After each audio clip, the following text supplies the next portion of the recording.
expérimenté le harcèlement pendant mes trajets quotidiens. Et en fait, au lieu de vivre ça comme quelque chose de mauvais, j'ai décidé d'en faire un projet d'art pour justement dénoncer ce qui se passe.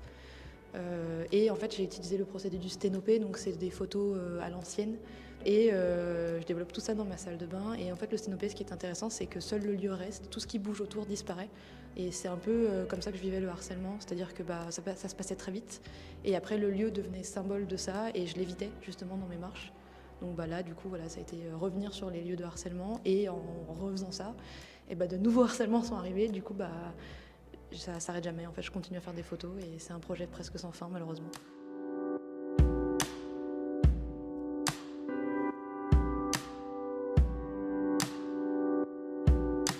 Dans le cadre de ce travail, j'ai tout simplement développé une forme de performance conférence parlant d'un domaine assez particulier appelé le trafic d'armes internationales. Au travers de cette présentation, je montre aussi quelques productions plastiques qui sont en réalité des productions faites par ce trafic d'armes internationales.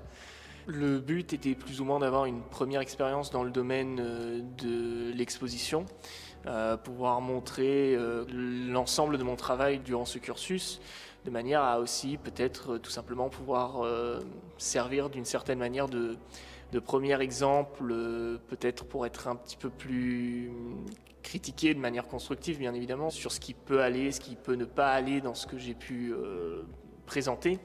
Et de cette manière, peut-être pouvoir tout simplement apprendre de mes erreurs, oui.